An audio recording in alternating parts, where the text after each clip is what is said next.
Existuje něco fascinujícího na člověku, který dokáže ovládat místnost, aniž by promluvil jediné slovo. Všichni jsme zažili tu chvíli, kdy někdo vejde do místnosti a okamžitě přitáhne pozornost. Nejde o to, co říká, ale o to, jak působí, jak to dělá.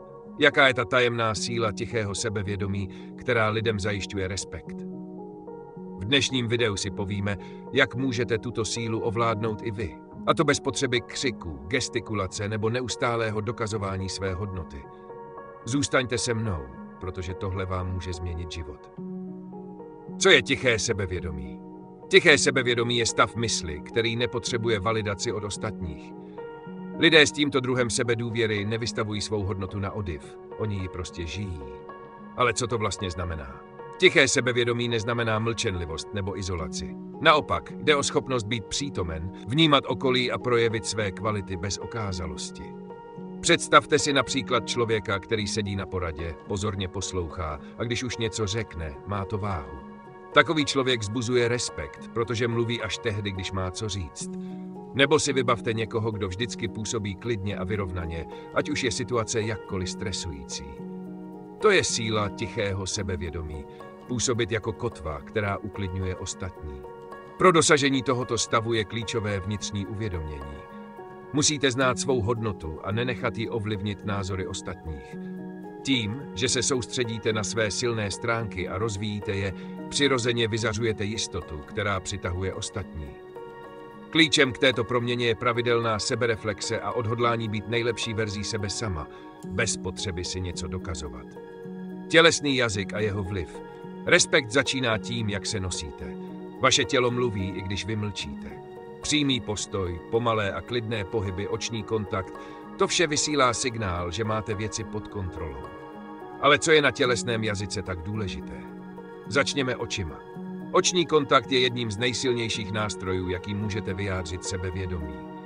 Kteří dokáží druhým pohledět přímo do očí, ukazují, že nemají co skrývat. Ovšem pozor, jde o rovnováhu. Příliš intenzivní pohled může působit agresivně, zatímco jeho nedostatek naznačuje nejistotu. Dále je tu držení těla. Vyrovnaný a vzpřímený postoj, ruce volně podél těla nebo jemně položené na stole, to vše působí otevřeně a klidně. Pokud se hrbíte, překřižujete ruce nebo neklidně pohybujete nohama, vysíláte signály nejistoty. A co pohyby? Sebevědomí lidé se nepohybují zbytečně. Každý pohyb má svůj účel. Klidné a plynulé pohyby naznačují, že máte situaci pod kontrolou. Pokud se vám to zdá těžké, zkuste zpomalit. Zhluboka se nadechněte a dejte si čas na promyšlení toho, co děláte. Uvidíte, že tato změna nejen sklidní vás, ale i okolí. Dejte si záležet na drobnostech. I takové přátelské přikývnutí může posílit dojem klidného sebevědomí. Síla ticha.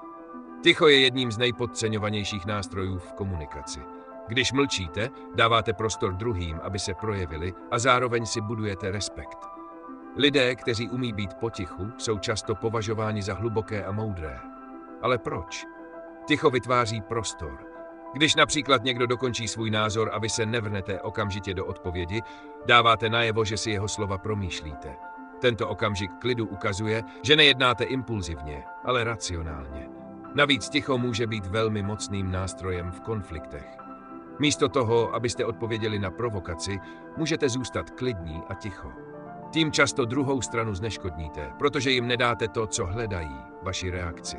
Vaše ticho ukazuje, že nejste snadno ovlivnitelní. Umění ticha ale vyžaduje trénink.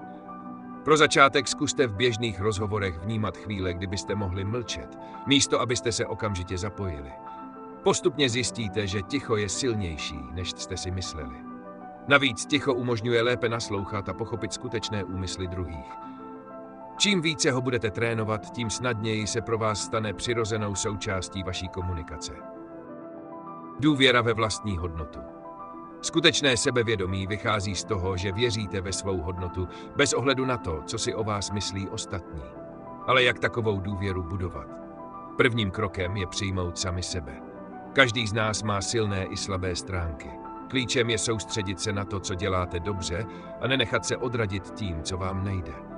Důvěra ve vlastní hodnotu také znamená, že si vážíte svého času a energie. Sebevědomí lidé se nebojí říct ne věcem, které neslouží jejich cílům nebo hodnotám. Tím ukazují, že si sami sebe cení. A co je důležité, lidé kolem nich to respektují. Dalším způsobem, jak si budovat důvěru, je stanovování a dosahování cílů. Každý malý úspěch, kterého dosáhnete, vám připomíná, že jste schopní.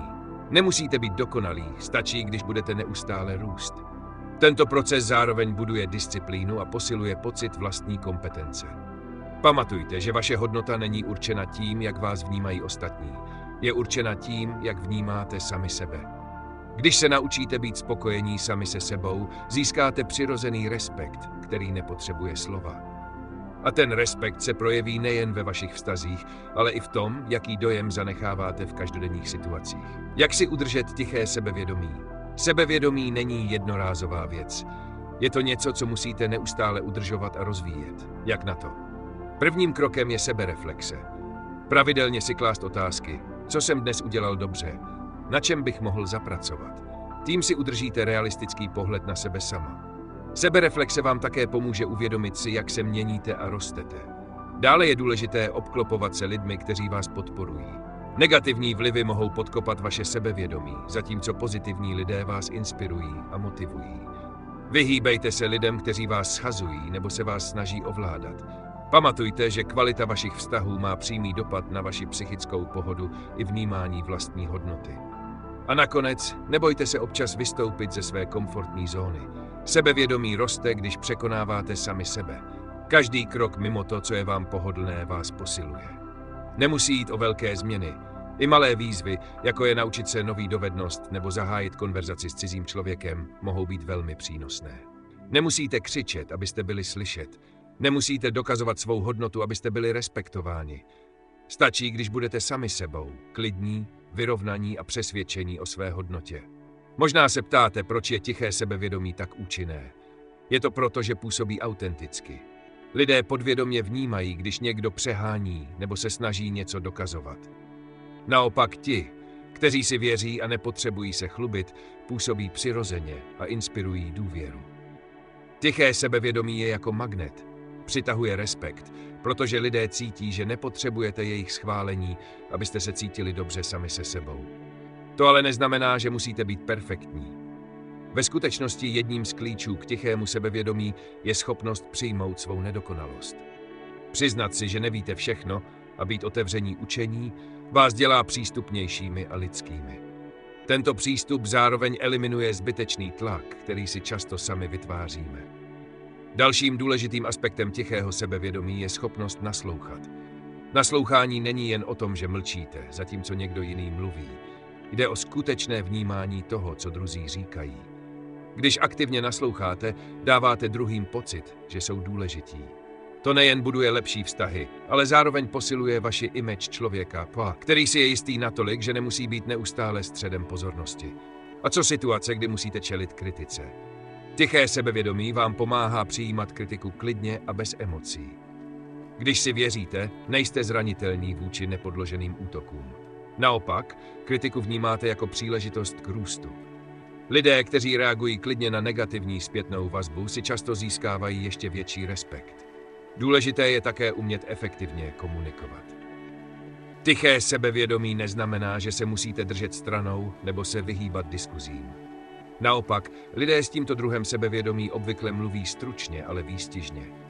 Jejich slova mají váhu, protože si dávají pozor, co a jak říkají. Když se rozhodnete promluvit, ujistěte se, že vaše slova přidávají hodnotu. Tiché sebevědomí se projevuje i ve vašem postoji k selháním. Místo, aby vás chyby definovaly, vnímáte je jako přirozenou součást cesty. Sebevědomí lidé vědí, že jedno selhání neznamená konec. Je to jen další krok na cestě k úspěchu. Tento přístup vás osvobozuje od strachu z chyb a umožňuje vám zkoušet nové věci bez obav z neúspěchu. Pamatujte, že tiché sebevědomí je také o energii, kterou kolem sebe šíříte. Lidé vás budou respektovat nejen kvůli tomu, co říkáte, ale také kvůli tomu, jak se chováte.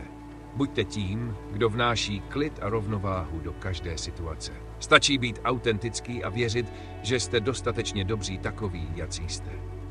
Pokud vám dnešní video přineslo užitečné tipy nebo vás inspirovalo, budu moc rád, když mu dáte like a nezapomeňte se přihlásit k odběru. Díky za váš čas a těším se na vás u dalšího videa. A pamatujte, Tiché sebevědomí je klíčem k respektu, který vydrží.